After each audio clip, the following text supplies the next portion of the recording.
আসসালামু আলাইকুম রহমতুল্লাহ। আশা করি সবাই ভালো আছো। তো নতুন একটি ভিডিওতে সবাইকে স্বাগতম। আজকে আমরা সম্পূর্ণ নতুন একটি চ্যাপ্টার নিয়ে আলোচনা করব। তো চ্যাপ্টারের নাম হচ্ছে অনুপাত ও সমানুপাত। এটা হচ্ছে 4 নম্বর চ্যাপ্টার। ওকে, তো এই 4 নম্বর চ্যাপ্টারে তোমরা দেখতে পাচ্ছ এখানে আমাদের বলা হচ্ছে অনুপাত এবং সমানুপাত। অনুপাত আর অনুপাতের যে ধারণাটা সেটা আমাদের কিভাবে আসলো দেখো।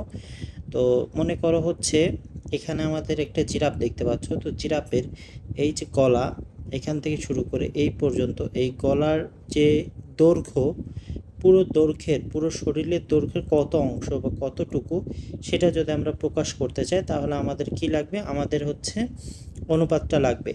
আবার আমরা যদি জানতে চাই যে এই জিরাফের হচ্ছে তোমার পায়ের এখান থেকে পায়ের দৈর্ঘ্যটা, পুরো শরীরের দৈর্ঘ্য কত অংশ সেটাও আমরা কিন্তু দৈর্ঘ্যের মাধ্যমে জানতে পারবো।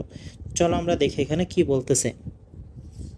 তো পূর্বের শ্রেণীতে আমরা কিছু অনুপাত সম্পর্কে ধারণা লাভ করে এসেছি, দেখেছি অনুপাত কিভাবে কাজ করে। অধ্যায়ে আমরা বিভিন্ন ধরনের অনুপাত সম্পর্কে জানার চেষ্টা করব। তার আগে চলো আমরা কয়েকটি কাজ করি। তোমরা চিত্রের প্রাণীটিকে দেখো তো তোমরা কি চিনতে পারছো প্রাণীটির নাম কি? এটি একটি জিরাফ। উচ্চতার দিক থেকে প্রাণী জগতের সবচেয়ে বড় প্রাণী কি? জিরাফ। উচ্চতার দিক থেকে সব থেকে বড় প্রাণীর নাম কি? জিরাফ। এই জিরাফটি দেখো, এখন জিরাফটির গলার দৈর্ঘ্য, এই গলার দৈর্ঘ্য, জিরাফটির দৈর্ঘ্য মাপতে হবে, গলার দৈর্ঘ্য মাপতে হবে, অর্থাৎ এখান থেকে এই পর্যন্ত মাপতে হবে এবং পুরোটার দৈর্ঘ্য মাপতে হবে। তো গলা ও সম্পূর্ণ দৈর্ঘ্যের অনুপাতটি কত? গলার দৈর্ঘ্য এবং পুরোটার দৈর্ঘ্য, এই দুটি দৈর্ঘ্যের হচ্ছে অনুপাত কত। হ্যাঁ, একইভাবে জিরাফটির গলার দৈর্ঘ্যের অনুপাত নির্ণয় করো। তুমি যে দেখতে পাচ্ছ সেটা আমাদের কি করতে হবে, এখানে বসাইতে হবে। তো আমরা এখানে মেপে দেখি কেমন। তো মোটামুটি আমরা এটা মাপার জন্য আমরা একটা স্কেল নিব। তো স্কেল নিয়ে আমরা দেখতে পেলাম যে এখানে হচ্ছে পুরোটার আগে আমরা স্কেল দিয়ে মাপবো, ঠিক আছে, পুরোটা কত সেন্টিমিটার। তো এখান থেকে এই পর্যন্ত আমরা দেখলাম হচ্ছে 6.5 সেন্টিমিটার, ঠিক আছে, সেন্টিমিটার 6.5 সেন্টিমিটার, 6.5। আচ্ছা, এখান থেকে এই পর্যন্ত পুরোটা জিরাফের পুরোটা কত? 6.5 সেন্টিমিটার। এবং জিরাফের গলার যে উচ্চতা, এই উচ্চটা হচ্ছে কয় সেন্টিমিটার? ওই এখান থেকে এই পর্যন্ত এই উচ্চটা হচ্ছে তোমার আমরা মেপে দেখলাম এটা হচ্ছে 2.4 সেন্টিমিটার, ঠিক আছে, 2.4 সেন্টিমিটার এখান থেকে এই পর্যন্ত। আর পুরোটা কত? 6.5।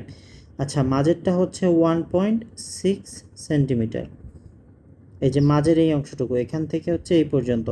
আর পায়ের যে অংশটা সেটা হচ্ছে 2.5 সেন্টিমিটার। বুঝতে পারছো? তো আমাদের দেখো এখানে আমাদের বসাইতে হবে যে জিরাফের গলার উচ্চতা কত। গলার উচ্চতা আমরা পেয়েছিলাম 2.4 সেন্টিমিটার, ঠিক আছে। পরেরটা দেখো, জিরাফের পুরো দেহের দৈর্ঘ্য কত? 6.5 সেন্টিমিটার। তারপরে হচ্ছে গলার দৈর্ঘ্য পুরো দেহের দৈর্ঘ্যের অনুপাত কত? গলার দৈর্ঘ্য হচ্ছে 2.4 আর পুরো দেহটা কত? পুরো দেহটা হচ্ছে 6.5। তো এখানে হচ্ছে এই মাঝখানে যেটা চিহ্ন দেখতে পাচ্ছ, উপরে শূন্য মতো নিচেও শূন্য মতো, এইটাকে বলা হচ্ছে অনুপাত, ঠিক আছে, অনুপাতের দেওয়া। তো এটা শূন্য দিলেও হয়, আবার এখানে এরকম দুটোই দিলেও পারো, ঠিক আছে, গোল দিলে পারো বা বিন্দু দিলেও পারো। আচ্ছা, তো এই দুটোকে যদি আমরা করি তাহলে দশমিক যদি আমরা উঠাই দিই, দশমিক উঠাই দিলে তো দুইটা দশমিক উঠাই দিলে হয় এখানে 24 আর এখানে 24 হয়, আর এখানে কত হয়? এখানে হয় 65। দুটোর ক্ষেত্রে আমরা দশমিক উঠাই দিলাম। হ্যাঁ, আবার এখানে কি বলতেছে? পুরো দেহের দৈর্ঘ্য এবং গলার অনুপাত নির্ণয় করো। পুরো দেহের দৈর্ঘ্য, তার মানে যেহেতু পুরো দেহের দৈর্ঘ্য বলছে, তার মানে এবার আমরা 6.5 আগে দিব, তারপরে দেবো গলার দৈর্ঘ্য। গলার দৈর্ঘ্য কত ছিল? 2.4। যেহেতু এখানে গলার দৈর্ঘ্য আগে দিতে বলছে তাই আমরা গলার দৈর্ঘ্য আগে দিছি এবং দেহর দৈর্ঘ্য পরে, অনুপাত পরেরটা দিয়েছি। আর এখানে যেহেতু দেহর দৈর্ঘ্য আগে দিতে বলছে তাই এটা দিয়েছি, আর গলার দৈর্ঘ্য অনুপাত পরে দিয়েছি। আর এটাকে কি বলে জানো? এটাকে হচ্ছে ব্যস্ত অনুপাত বলে, যেটা আমরা পরবর্তীতে শিখব। তো এখানেও সেম, উঠাই দিলে হয় 65 অনুপাত 24। আচ্ছা, এবার বলতেছে দেখো, এবার তোমরা তোমাদের বাংলা বই ও গণিত বইটি নাও। দুটি বইয়ের দৈর্ঘ্য প্রস্থ গুরুত্ব মাপো। এবার গণিত বই ও বাংলা বইয়ের প্রাপ্ত দৈর্ঘ্যের অনুপাত নির্ণয় করো। একইভাবে প্রস্থ ও পুরুত্বের অনুপাতও নির্ণয় করো। ঠিক আছে, এবার তোমাদের প্রাপ্ত তথ্যের সাপেক্ষে 4.2-এর যেটা আছে সেটা পূরণ করো। তো দেখো পুরুত্ব কিভাবে মাপে সেটা আগে আমাদেরকে জানতে হবে। তো এখানে গণিত বই আমরা নিয়েছিলাম, তো গণিত বইয়ে হচ্ছে আমাদের দৈর্ঘ্য পাইছি হচ্ছে 24 সেন্টিমিটার, 24 সেন্টিমিটার। আর হচ্ছে বাংলা বইয়ের দৈর্ঘ্য পাইছিলাম আমরা কত, সেটাও 24 সেন্টিমিটার। আর দুইটারই উচ্চতা ছিল 18.4 সেন্টিমিটার, 18.4 সেন্টিমিটার। আর পুরুত্ব ছিল কি, মানে মোটা, হ্যাঁ পুরুত্ব ছিল কত 1.2, আর এটা ছিল হচ্ছে 1 সেন্টিমিটার, 1.2 আর 1 সেন্টিমিটার। আচ্ছা, এবার অনুপাত যদি নির্ণয় করে তাহলে 24 ইন্টু 24 হচ্ছে এখানে কত হচ্ছে 18.4, 18.4, এখানে কত হচ্ছে 1.2 অনুপাত 1। ঠিক আছে, তো এটা যদি আমরা সলভ করি, দেখো এটা সলভ করলে কি হয়, 1 1 হচ্ছে, এখানে কত হচ্ছে 1 1, কারণ দুটোই 1, তো কাটাকাটি করলে একই হয়ে যায়। আচ্ছা, পরেরটাও কত হচ্ছে, দেখো পরেরটা হচ্ছে যদি আমরা দশমিক উঠাই দিই তাহলে হচ্ছে 12, আর এখানে কত হচ্ছে 10। ঠিক আছে, তো এখানে নিচে দেখতে পাচ্ছ আমাদের তিনটি অনুপাতের কথা বলা আছে, সরল অনুপাত, লঘু অনুপাত আর হচ্ছে গুরু অনুপাত। তো আমরা মূলত এই তিনটা শিখার মাধ্যমে আজকের ক্লাসটা আমরা শেষ করে দিব। তো সরল অনুপাত বলতে কি বোঝাচ্ছে, সরল অনুপাত বলতে আমরা তো বেশ কিছু কয়েকটি অনুপাত নির্ণয় করে এসেছি। এবার তোমরা বলো তো এই অনুপাতগুলোতে কতগুলো রাশি ছিল, দুটি করে রাশি ছিল। এই যে এখানে একটা রাশি, এখানে একটা রাশি, এখানে একটা রাশি, এইভাবে করে দুটি করে রাশি ছিল প্রতিটা অনুপাতে। তো কোনো অনুপাতে দুটি রাশি থাকলে তাকে সরল অনুপাত বলে। তো সরল অনুপাতের সোজা সংজ্ঞা কি, আচ্ছা সরল অনুপাতের সোজা সংজ্ঞা হচ্ছে, দেখো এই জিনিসটা মুখস্থ করতে হবে, হ্যাঁ, যে কোনো অনুপাতের দুটি রাশি থাকলে তাকে সরল অনুপাত বলে। এটি ইম্পর্টেন্ট, কোনো অনুপাতে দুটি রাশি থাকলে তাকে সরল অনুপাত বলে। পরেরটা বলছে সরল অনুপাতের প্রথম রাশিকে পূর্ব রাশি, পরবর্তী দ্বিতীয় রাশিকে উত্তর রাশি বলে। অর্থাৎ এই রাশিকে কি বলে, এটাকে বলা হচ্ছে পূর্ব রাশি, আর এই 24টা হচ্ছে পরে আছে ডান সাইডে, এটাকে বলা হচ্ছে উত্তর রাশি। তার মানে 5টা এখানে, 3টা কি এখানে, এটা হচ্ছে পূর্ব রাশি, আর এই 5টা কি, এই 5টা হচ্ছে উত্তর রাশি। 3 হচ্ছে পূর্ব রাশি, 5 হচ্ছে উত্তর রাশি। ঠিক আছে, আচ্ছা আবার ধরো যদি এখানে 2 থাকতো, 2 4 থাকতো, তাহলে 2টা কি হতো পূর্ব রাশি, 4টা হতো কি উত্তর রাশি। মানে বাম সাইডে যেটা থাকে সেটা হয় পূর্ব রাশি, ডান সাইডে যেটা থাকে সেটা হয় উত্তর রাশি। এবার দেখো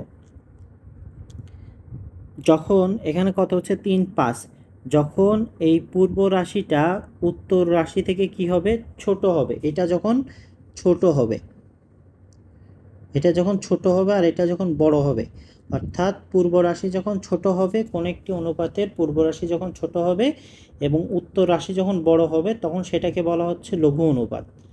ঠিক আছে, যেমন এখানে দেখলে তোমরা বুঝতে পারবা, যেমন 3 5 4 7, 3 হচ্ছে কি, 3 হচ্ছে পূর্ব রাশি, 5 কি, 5 হচ্ছে উত্তর রাশি, তাহলে 3 হচ্ছে 5-এর থেকে কি ছোট। আবার 4 হচ্ছে পূর্ব রাশি, 7 হচ্ছে উত্তর রাশি, 4 হচ্ছে 7-এর থেকে ছোট, তাই এটাকে বলা হচ্ছে লঘু অনুপাত। যেমন এখানে 8-এর 10, 4-এর 5, এগুলো উদাহরণ নিতে পারো। আর গুরু অনুপাত হচ্ছে যেখানে যেখানে হচ্ছে তোমার এই যে এটা দেখলে বুঝতে পারবা, যেখানে এই যে পূর্ব রাশিটা হচ্ছে কি বড়, আর এই যে হচ্ছে উত্তর রাশিটা কি ছোট, তাকে আমরা বলতেছি গুরুর অনুপাত। তার মানে লঘুর অনুপাতের কি হয়, প্রথমটা বড় হয়, দ্বিতীয়টা ছোট হয়। আর কোনো অনুপাতে কি হয়, প্রথমটা বড় হয়, দ্বিতীয়টা কি হয়, ছোট হয়। ঠিক আছে, লঘু অনুপাতে প্রথমটা ছোট হয়, পরেরটা বড় হয়, আর তার উল্টোটা গুরু অনুপাতে হচ্ছে প্রথমটা বড় হয়, পরেরটা ছোট হয়। ঠিক আছে, আর যদি এটাকে লিখনীয় ভাষায় বলতে চাও তাহলে হচ্ছে পূর্ব রাশি কি হয়, ছোট হয়, আর উত্তর রাশি বড় হয়। গুরু অনুপাতে পূর্ব রাশি বড় হয় আর উত্তর রাশি ছোট হয়। ঠিক আছে, এই যে এবার আমরা এই যে এখানে যে লেখাটা আছে সেটা আমরা একটু খেয়াল করি যে সরল অনুপাতের পূর্ব রাশি উত্তর রাশি থেকে, মানে এইটা থেকে এইটা ছোট হলে তাকে লঘু অনুপাত বলে। ঠিক আছে, এটা কিন্তু লঘু অনুপাতের সূত্র। ঠিক আছে, এটা মুখস্থ করতে হবে যে লঘু অনুপাত কি, সরল অনুপাতের পূর্ব রাশি উত্তর রাশি হতে ছোট হলে তাকে লঘু অনুপাত বলে। যেমন এটা,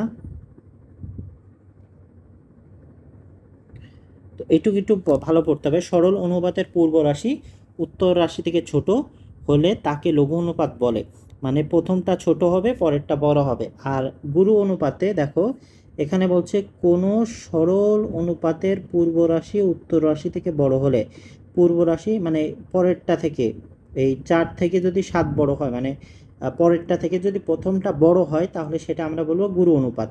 তো কোনো সরল অনুপাতের পূর্ব রাশি উত্তর রাশি থেকে বড় হলে তাকে গুরু অনুপাত বলে। যেমন 5-3, তারপর 7-4, 5-6। এখানে যদি আমি 4 দিই তাহলে, এখানে যদি 4 দিই তাহলে পরেরটা কত হবে, অবশ্যই 4 থেকে কম হতে হবে। এটা হচ্ছে গুরু অনুপাতের বৈশিষ্ট্য। বাট এখানে লঘু অনুপাতের বৈশিষ্ট্য হচ্ছে আমি যদি এখানে 6 দিই তাহলে পরবর্তীটা সবসময় 6-এর উপরেই হতে হবে, 6 হওয়া যাবে না। 8 হইতে পারে, এখানে 9 হইতে পারে, 10 হইতে পারে। বুঝতে পারছো? তো আই হোপ এই পর্যন্ত ক্লিয়ার হয়ে গেছো। নেক্সট ক্লাসে আমরা একক অনুপাত সম্পর্কে এবং পরবর্তী যে ব্যস্ত অনুপাত আরও যে অনুপাতগুলো আছে সেগুলো নিয়ে ইনশাল্লাহ ধারণা নিব। আনটিল দেন সবাই ভালো থাকো। আসসালামু আলাইকুম রহমতুল্লাহ।